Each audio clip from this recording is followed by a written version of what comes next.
And welcome to a video from the CTAD Clinic. My name's Dr. Mike Lloyd and I'm the director of the clinic. Today I'm going to be talking about the nature of systems that lie beneath the behaviour of dissociated parts. So this is particularly relevant for people with OSDD, which is other specified dissociative disorder, whether with or without amnesia, and dissociative identity disorder, DID. What I mean by this is that each dissociated part, according to Ellert Nijenhuis, who's one of the authors of the model of structural dissociation, who I'll be referencing in the video today, talks about there being systems that influence and direct the behaviour of dissociated parts. In order for us to really understand the nature of these parts, it's very helpful to be able to work out what the system is that actually leads the behaviour of each and every individual part. Now, some parts might have sort of a greater influence than others, so it's worth sort of like looking at the ones that are most prevalent within any individual system. What it is that we're trying to do then is look at what is influencing the behaviour of a person's dissociation. Hopefully this then allows us to be able to notice and understand the types of behaviour, and then ultimately within clinical practice or within everyday life begin to regulate, starting by tolerating, by noticing, and then helping to manage some of that behaviour, ultimately leading a person towards being in control of their dissociation. The first aspect of this, according to Nijenhuis, is to really understand what the criteria is for our personality within a dissociative system. So we have to look at the defining terms of personality, and these can be separated into 5 characteristics. The first characteristic is that each part is organised and able to stabilise within time and context. This doesn't mean that every aspect of dissociation or every part stabilises the individual or the whole, but that within their own way of being, that they can self-organise and self-stabilise. That means that they can come out and they can leave according to time and context, which means that an act of dissociation is not a random thing. There is a purpose to it. There is an arrival and there is a departure. So even within OSDD, there might not be the emergence of a dissociated part into the world, i.e. to take over behaviour of the individual, of the body, but there's a level of high influence at any given time. The second characteristic is that parts want the ability to influence what goes on. So in order to be able to operate within the world, i.e. within the person or outside in terms of movement and choice and taking over behaviour, there's a desire to act. And what I'll come on to later in the video is what we understand by action systems, and I'll define what these action systems are. They're all very, very important and quite simple to be able to get your head around. Another characteristic is that parts are susceptible to conditioning. So for example, classical conditioning, where a sound leads to a response that over time a person or a part can become conditioned to that sound with a specific response. This is entirely relevant to threat response systems. So a particular sound or particular change in the environment is learned as something that is a precursor, let's say, to trauma or abuse. So each part understands that if that aspect of the environment is present at any given time, so this could be years after those things have happened, that they still respond in a very highly conditioned way. So an example of this in my clinical practice was when I changed from being clean shaven to having a beard, and the act of me walking into the therapy room triggered one of my clients whose abuser had a beard, unfortunately. We were able to work this through and made sense of it, but actually that was a conditioned response. As soon as the sight of a man with a beard approaching, that was a trigger. And that had to be worked out therapeutically. So even very, very simple changes or unexpected change in the environment can lead to these conditioned responses.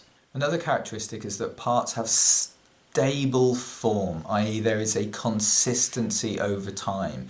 So where some parts might be very irregular, it's quite difficult to understand what that consistency is. So we look for a regular pattern of behaviour, a typical type of response. Now this is variant according to conditions outside in the environment, but largely what we understand is that there is a consistency to that behaviour. You see similar things over time.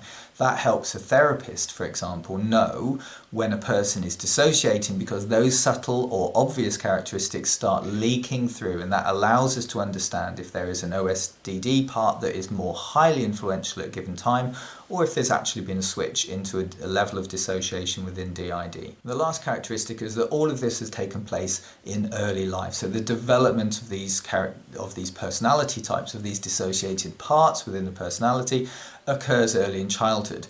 That means that there is a lack of cohesion and a lack of coherence sometimes to the personality, because it is so fragmented, because it can change and go off in lots of different directions, that we understand there is a lack of development within this as a personality as a whole. So the person often feels as if they don't know who they are, because they can be drawn into many different directions within their personality as a result of the dissociated parts having more influence at any given time.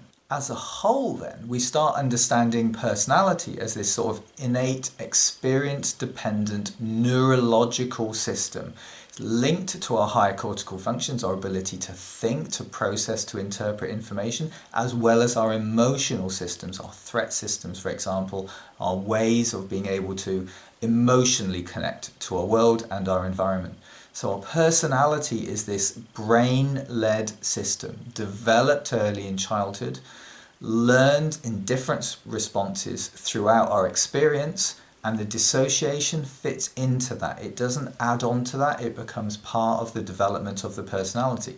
So if these are things occurring early in childhood, the personality develops along dissociative lines.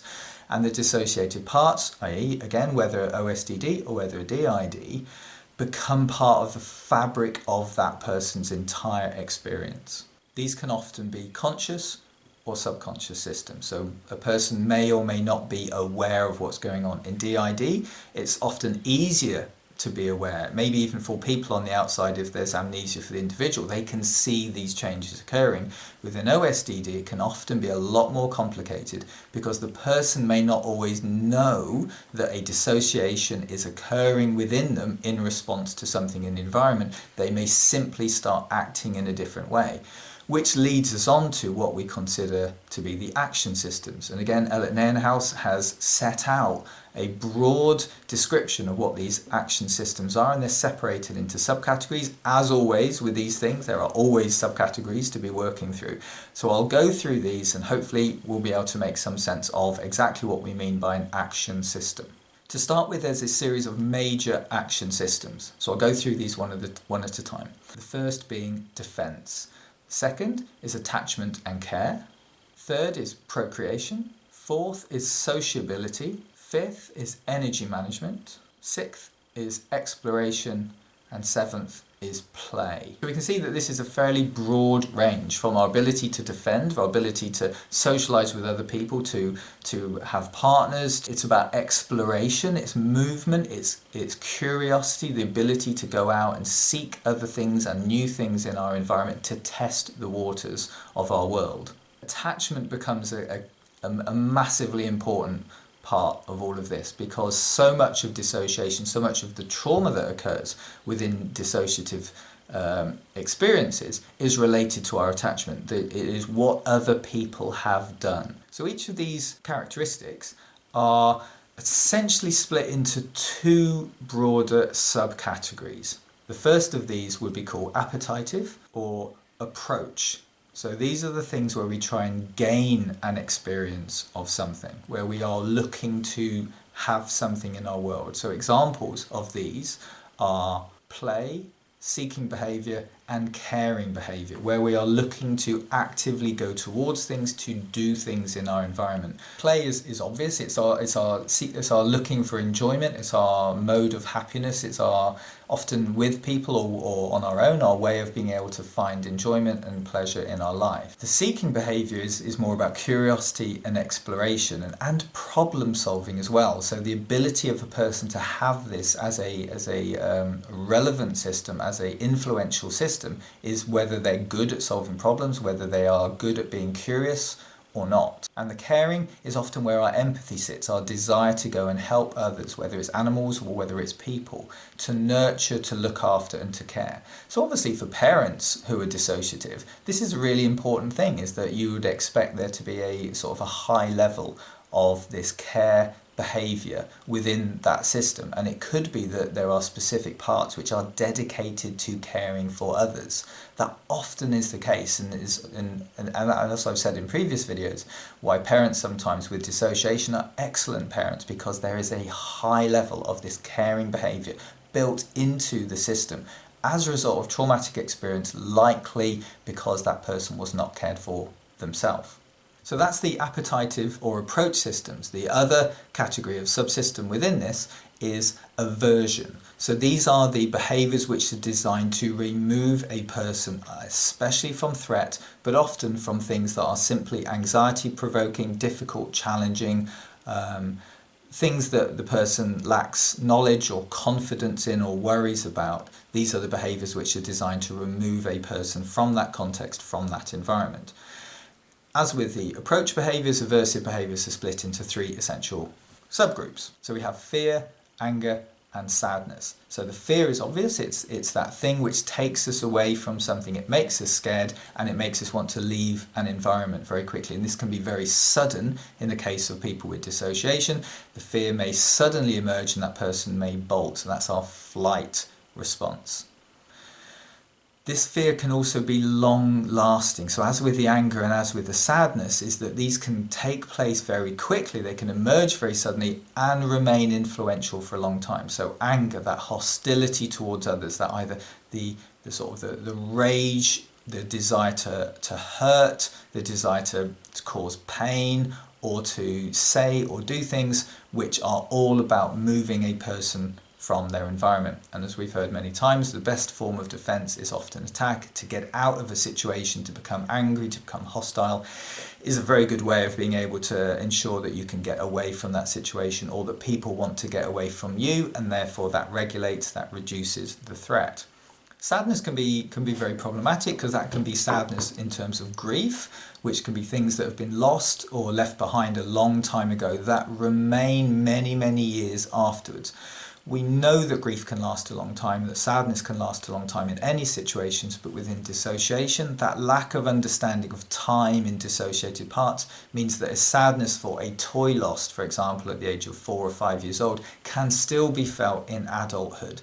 And triggers can cause this sadness to emerge very quickly without an obvious context. It could be an advert on the TV, something seen on YouTube, a conversation that's had, a piece of music that's heard, and that sadness can actually be brought forward very quickly without the person really being able to understand where that's coming from, and it can last quite a long time.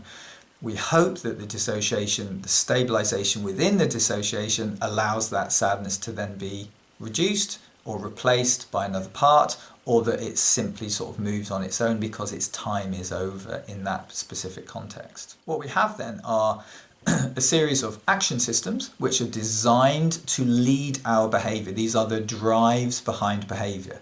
And if we think about each dissociated part, i.e. whether an OSDD or whether a DID type part, that all of these then can be categorized and understood within the context of these action systems. It does require detective work and interpretation, and it starts with noticing first and foremost. Without noticing, we're not going to really be able to understand. Part of the therapist's job, or maybe the role of people, friends, family around that person, is to establish a sense of meaning for what is going on for that behaviour. If we just see them as being dysregulated, dissociated parts, they're often pushed away, they're not understood, lack of empathy develops, and therefore that dissociation system remains very stuck and very rigid, and we have to maintain and build flexibility, and understanding and knowledge, interpretation and empathy are the ways to develop this knowledge.